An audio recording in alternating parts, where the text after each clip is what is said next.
Welcome back buddies. Sekarang kita menginjak pada part ketiga. Saya mau memberikan keterangan spek dari router kita TP-Link MR3020 ini. Yang pertama yaitu prosesornya Arteros AR7240, bekerja pada frekuensi 400 MHz, RAM-nya 32 MB, flash storage 4 MB, jadi RAM sama storage-nya ini kecil sekali ya.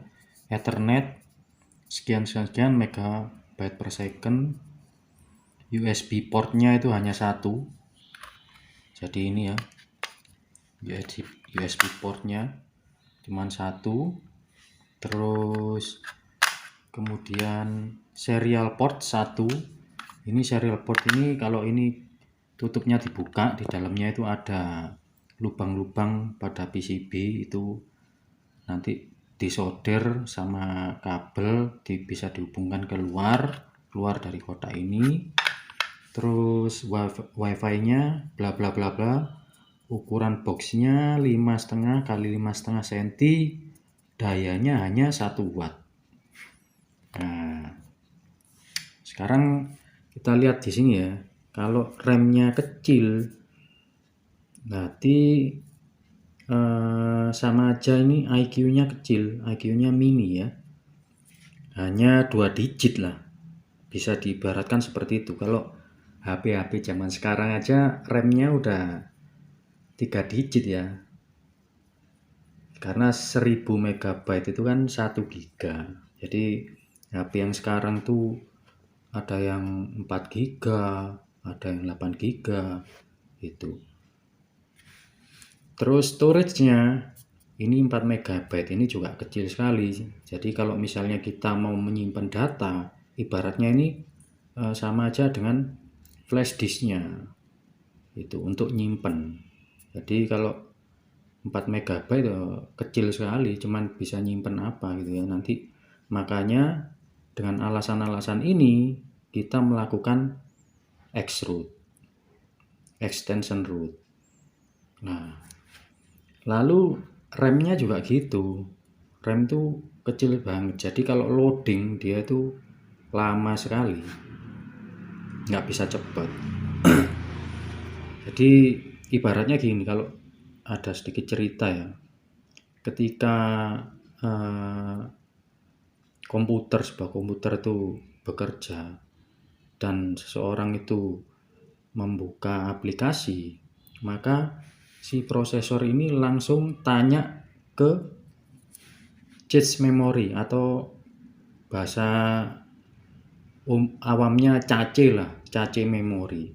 Nanya dia, apa kamu pernah buka aplikasi ini? Nah, kalau dia udah pernah, coba kirim ke saya gitu, supaya kerjanya prosesor lebih cepat karena sudah ada rekaman sebelumnya. Tapi seandainya kalau cache menjawab atau cache memory menjawab belum, nah prosesornya ini langsung nyuruh RAM-nya ini untuk eksekusi atau mengakses aplikasi yang dibuka. Gitu ceritanya. Jadi kalau cache-nya atau cache memory terlalu banyak juga menghambat satu kinerja. Misalnya cache memory atau rekaman-rekaman yang nggak penting itu masih tersimpan di dalam memorinya. Makanya seringkali cache memory atau cache memory itu dihapus. Tujuannya untuk supaya hanya aplikasi tertentu saja yang dibuka itu bisa bekerja lebih cepat gitu.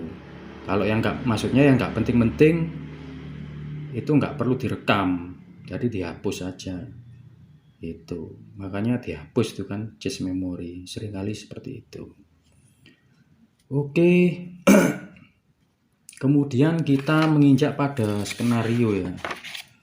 Skenarionya kita akan bikin seperti ini. Nah, ini adalah router kita. Nah, nanti kita extrude karena tadi kan RAM-nya 32 MB, flash disk-nya atau flash storage-nya itu hanya berapa tadi ya?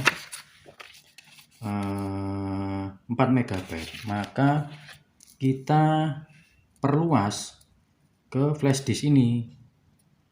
Nah, karena hubnya cuma satu atau hubnya di router ini, maka saya tambahi dengan USB hub supaya mulutnya banyak. Saya tancapkan nanti flash disknya seperti ini. Jadi di bab yang pertama itu waktu kita melakukan partisi flash disk itu ada swap utils. Nah, swap utils itu untuk melegakan RAM, fungsinya itu. Terus yang sisanya yang lebih besar itu adalah untuk flash storage. Flash storage itu nanti untuk apa? Untuk mengisi, misalnya kita mempunyai website, ya kan, yang berupa misalnya HTML, misalnya aja WordPress atau dari Blogger, itu kita bisa simpan di flash disk ini. Nah,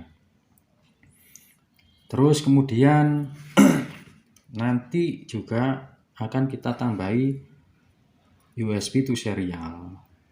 Ini tujuannya supaya agar bisa berkomunikasi dengan mikrokontrol, karena mikrokontrol berkomunikasinya, gaya komunikasinya itu menggunakan serial, dengan cara serial. Jadi ada port TX dan RX. Sedangkan di USB to serial juga sama, mempunyai TX dan RX. Tapi nanti hubungannya dibalik, dari TX ke RX, yang sini RX, sini ke TX. Dari mikrokontrol nanti dihubungkan ke driver. Nah, driver-driver ini nanti bisa menghubungkan dengan dunia luar. Maksudnya itu alat-alat luar, misalnya bisa listrik AC maupun listrik DC, tergantung jadi dari jenis drivernya. Kalau menggunakan relay yang DC, ya nanti outputnya juga DC, harus DC. Kalau drivernya atau relaynya ini yang jenis AC, nanti outputnya bisa digunakan untuk mengkontrol arus-arus listrik yang AC itu. Lalu berikutnya juga ini webcam. Jadi bisa untuk jadi IP kamera. Ceritanya gitu, nanti bisa jadi IP kamera. Apa cuman bisa satu? Enggak, 8 juga bisa, banyak juga bisa. Cuman karena pada percobaan kali ini cuman satu, ya kita peragakan satu saja. Oke, terus nanti yang kita gunakan bahasa-bahasanya apa saja yang dimasukkan di flash disk ini. Kalau misalnya website maksudnya, ya tentu saja seperti biasanya HTML, terus CSS, ya kan, terus JavaScript, terus shell script. Nah, shell script itu untuk komunikasi atau menghubungkan antara router dengan mikrokontrol itu.